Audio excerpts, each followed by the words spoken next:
close your eyes, and erase everything you know about the modern world. No cities, no roads, no money, no shops, no jobs, not even a single word called business. Now open your eyes. You are standing nearly 12,000 years ago. The air is cold. A gentle wind sweeps across endless grasslands. Smoke rises from a small camp hidden between giant trees. Children laugh as they chase one another through the dirt. Hunters sharpen stone spears beside a crackling fire. Women prepare berries, roots, and fresh meat gathered throughout the day. Everyone has one goal: survive until tomorrow. Life is simple, but it is never easy. Every sunrise begins the same way. If you want food, you hunt. If you need clothes, you make them yourself. If your spear breaks, you carve another one from stone. There is no one to help you, no expert, no specialist. Every person must know how to do almost everything, and every mistake could cost a life. Imagine spending an entire day chasing a deer, only to return home empty-handed. Your family goes hungry. Imagine trying to make a stone axe, but the rock shatters in your hands. Now you have no tool to cut wood, no way to build shelter, no way to survive winter. For thousands of years, this was simply how humans lived. Every family struggled alone. Every person fought the same battle. But hidden inside this ordinary village, someone was about to think differently, not stronger, not faster, just different. And without realizing it, that single idea would eventually lead to markets, shops, companies, and even the businesses we know today. But before we discover who that person was, there's something important you need to understand. The people in this village had never seen money. In fact, they didn't even know what money was. Gold had no value. Silver meant nothing. A shiny rock was just another rock. If someone handed you a gold coin, you couldn't eat it. You couldn't hunt with it. You couldn't build a shelter with it. So why would anyone want it? To these ancient humans, the only things that mattered were the things that kept you alive. Food, fire, warm clothing, sharp tools, strong shelters, nothing else. That meant every object had a value based on one simple question: can this help me survive? If the answer was yes, it was precious. If the answer was no, it was worthless. This tiny way of thinking shaped every decision they made, and it also created a huge problem. Because making everything by yourself takes an enormous amount of time. Think about it. One day you're hunting, the next day you're searching for stones, then you're repairing your shelter, then making new clothes from animal skins, then collecting firewood. By the time you're finished, there's barely any time left to rest. The days felt too short. The work never ended. No matter how hard people tried, they could never become truly great at every skill. But one man, without planning it, was about to change that forever. He wasn't the village chief. He wasn't the strongest hunter. He wasn't the smartest elder. In fact, most people barely noticed him. While everyone else rushed into the forest each morning, he often stayed behind, sitting quietly beside a pile of stones, watching them, touching them, breaking them apart, again and again and again. At first, everyone thought he was wasting his time. Why spend hours shaping rocks when there were animals to hunt? But they had no idea. Those ordinary stones were about to become the beginning of something humanity had never seen before, the world's first business. The man wasn't searching for food. He was searching for perfection, every single day. He picked up another stone. Some were too soft. Some shattered with one strike. Some refused to break the way he wanted. But every failure taught him something new. Slowly, almost without realizing it, his hands began to understand the rocks better than anyone else's. He discovered exactly where to strike, how hard to hit, at what angle the stone would split. What once took hours now took only minutes. The rough pieces of rock that everyone else threw away became razor-sharp blades in his hands. He shaped hunting knives, stone axes, spear points, scrapers for cleaning animal skins. His tools weren't just beautiful, they actually worked better. The edges stayed sharper, they broke less often, and hunting became easier. At first, nobody noticed. People were too busy surviving. But one morning, a young hunter stopped beside him. His own spear had snapped during yesterday's hunt. He watched the craftsman chip away at a stone with calm, confident movements. Tiny flakes flew through the air. With every strike, the stone looked less like a rock and more like a perfect spearhead. The hunter couldn't hide his surprise. He picked it up, turned it over in his hands. The point felt lighter, sharper, stronger. "This is better than mine," he whispered. The craftsman simply smiled. The hunter took the spear into the forest. That evening, he returned carrying the largest deer anyone had seen in weeks. The village gathered around him. They admired the hunt. They asked how he had done it. The hunter raised his spear. "It wasn't me. It was this." Suddenly, everyone wanted to hold it. Everyone wanted to examine it. And for the first time, people began asking the same question. "Can you make one for me?" The craftsman looked at the pile of unfinished stones beside him. He looked at the setting sun, then at his tired hands. Making a single spear took hours. If he made one for everyone, he would have no time left to hunt for himself. He couldn't simply give them away. He would starve. So he thought, for perhaps the first time in human history, about something completely new. If I spend my time making tools, what do I get in return? It was a simple question, but it would change human history forever. The next morning, another hunter approached. "I need one of your axes." The craftsman nodded. "I'll make it." The hunter smiled, but before he could walk away, the craftsman quietly added, "If you bring me some of your meat after today's hunt." The hunter stopped. No one had ever made a deal like this before. He thought for a moment. Making an axe himself would take nearly an entire day. Even then, it probably wouldn't be as good. Giving away part of one deer was much easier. He reached out his hand. The craftsman did the same. No written contract, no witnesses, no money. Just two people, making an agreement. One would provide a service, the other would provide something valuable in return. At sunset, the hunter returned exactly as promised. He placed several large pieces of fresh meat beside the craftsman. The craftsman handed him the finished stone axe. Both men smiled. Neither of them felt cheated. In fact, and both believed they had gained something. The hunter now owned the best axe in the village. The craftsman had enough food to feed his family for days. For the first time, both sides became richer. Not because new food had appeared, not because new land had been discovered, but because each person focused on what they did best and exchanged the results. Without realizing it, they had just invented one of the most powerful ideas in human history. Trade, and where trade exists, business quietly begins. The villagers didn't celebrate. There were no cheers, no grand announcement. No one knew they had witnessed history. To them, it was simply a fair exchange. But over the next few weeks, something remarkable began to happen. More people arrived at the craftsman's shelter. Hunters, fishers, gatherers, even neighboring families from nearby camps. Everyone wanted his tools, and every visitor carried something different in return. Fresh fish, animal skins, warm fur blankets, firewood, rare stones, wild honey, dried berries. Without planning it, the craftsman's small work area had become the busiest place in the village, and this was only the beginning.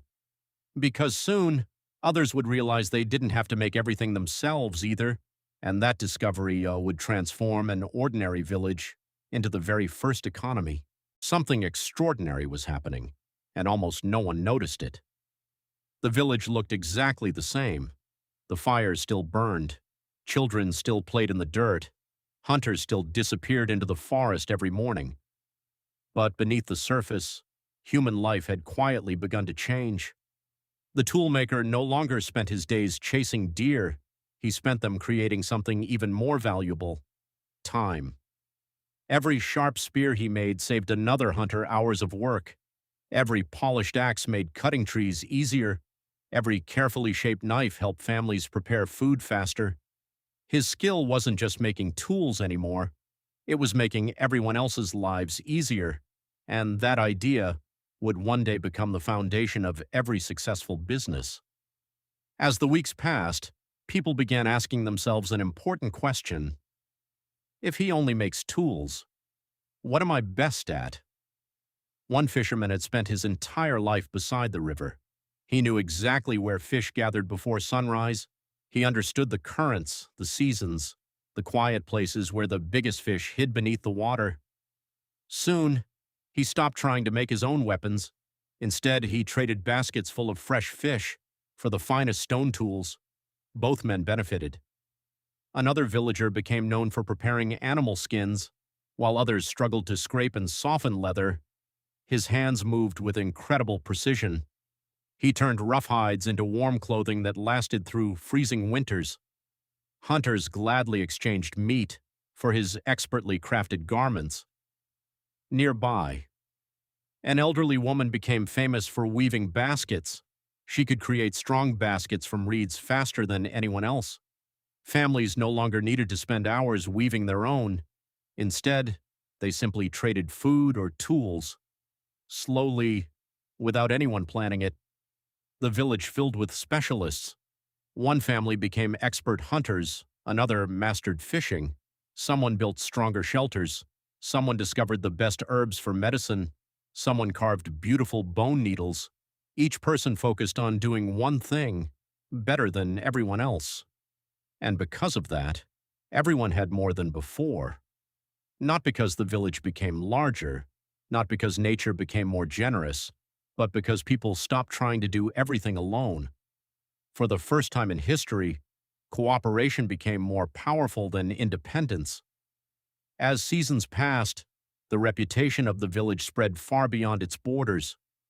Travelers arrived from distant camps. Some had walked for days. Others crossed rivers or climbed rocky hills just to see the man whose stone tools everyone was talking about. But they didn't arrive empty-handed. One traveler carried bright seashells collected from a distant coastline. Another brought smooth black stones unlike anything the villagers had ever seen. Some offered salt, a precious treasure that preserved meat for weeks. Others carried colorful feathers, rare animal skins, or beautifully carved ornaments. The village suddenly possessed things that had never existed there before, not because they found them nearby, but because someone brought them from somewhere else. Trade wasn't just exchanging goods anymore, it was connecting worlds. Different ideas, different skills, different people. The tiny village had unknowingly become a destination, a place where strangers met, not to fight, but to exchange. Soon, people stopped wandering from house to house searching for what they needed. Instead, they all gathered in one open space near the center of the village. Every few days, the clearing came alive. Voices echoed through the air. Children laughed as they watched adults bargain. Hunters displayed fresh meat on wooden logs. Fishermen laid out shining fish caught before sunrise. The basket maker stacked her finest work. Animal skins hung from wooden poles. Stone tools sparkled beneath the sunlight. The smell of roasted meat drifted through the crowd. People smiled, talked, compared, negotiated. Nobody called it a market. The word didn't even exist. But that's exactly what it was, the world's first marketplace. For the first time, people didn't gather only to survive. They gathered to exchange value, and with every trade, the village became stronger, life became easier, food became more reliable. New ideas spread faster than ever before. It seemed like the perfect system. But hidden inside this growing marketplace, a problem was waiting. A problem so frustrating that it would eventually force humans to invent one of the greatest ideas in history, an invention that every person watching this video has in their pocket or wallet today. At first, the marketplace seemed perfect. No coins, no paper bills, no banks, no prices, just people helping one another through trade. If you had something valuable, you could exchange it for something you needed. Simple. Or at least, it seemed simple. One morning, a hunter walked into the marketplace carrying a bundle of fresh rabbit meat. He had one goal. His boots made from animal hide were falling apart. Winter was only weeks away. He needed a new pair. Across the clearing sat the village's best leather maker. The hunter smiled. He held out the meat. "I'd like a new pair of boots." The leather maker looked at the meat, then gently shook his head. "I don't need meat today. My family caught enough fish yesterday." The hunter frowned. "What do you need?" The leather maker pointed across the marketplace. "I need strong rope." The hunter didn't have rope, so he walked to the rope maker. "I'll trade you this meat for rope." But the rope maker laughed. "I don't need meat. I need a new stone axe." The hunter sighed, so he walked to the toolmaker. "I'll give you this meat for an axe." The toolmaker smiled apologetically. "I already have plenty of meat." "But my roof leaks. I need someone to repair it." Now the hunter wasn't just looking for boots. He was chasing people, trying to find someone who wanted exactly what he had, while also having exactly what he needed. Hours passed. The sun climbed higher. The marketplace grew louder. And still, he returned home with the same bundle of meat. This was the greatest weakness of barter. For a trade to happen, both people had to want what the other was offering at the exact same time. Today, economists call this the double coincidence of wants. Ancient humans didn't know that name, but they felt the frustration every single day. As villages grew larger, this problem became impossible to ignore. People needed something that everyone would always accept, not because they needed it immediately, but because they trusted someone else would accept it later. And so, different communities began experimenting. Some used beautiful seashells collected from distant shores. Others traded with large blocks of salt. In some places, rare stones became valuable. Elsewhere, carefully crafted beads, animal teeth, or pieces of copper passed from hand to hand. These objects weren't valuable because people could eat them. They were valuable because everyone agreed they had value. That single idea changed everything. Now the fisherman didn't need to find someone who wanted fish. He could trade his catch for shells, then use those shells to get clothing. The hunter could exchange meat for salt. Later, he could trade that salt for a new spear. Business became faster. Trade became easier. Villages became towns. Towns became cities. Centuries passed. Shells became metal. Metal became coins. Coins became paper. Paper became numbers on a screen. And today, with a single tap on your phone, you can buy something made on the other side of the planet. But no matter how advanced the world becomes, the heart of every business is still exactly the same: solve someone's problem and offer something valuable in return. That's all the first toolmaker ever did. He didn't dream of becoming rich. He didn't build a company. He didn't invent money. He simply became exceptionally good at one skill and shared it with others. Without knowing it, he planted a seed that would grow into marketplaces, merchant caravans, great civilizations, factories, global companies, and the digital businesses that shape our lives today. Every store you've ever entered, every online order you've ever placed, every company you've ever heard of, can trace its roots back to one simple moment: a craftsman holding a stone, asking a hunter for something in return. That tiny exchange wasn't just the world's first business. It was the moment humans discovered that working together could create more value than working alone. And perhaps that's the greatest invention our ancestors ever made. Not the spear, not the wheel, not even money, but the simple idea that when one person helps another, both can leave with something more valuable than they had before. Because every great business, every successful entrepreneur, and every thriving civilization started with one timeless question: what can I give that someone else truly needs? If you enjoyed traveling back in time to discover the hidden origins of human civilization, don't forget to subscribe, because in our next journey, we'll uncover another forgotten story from the ancient world, one that changed humanity forever. Until then, keep exploring the past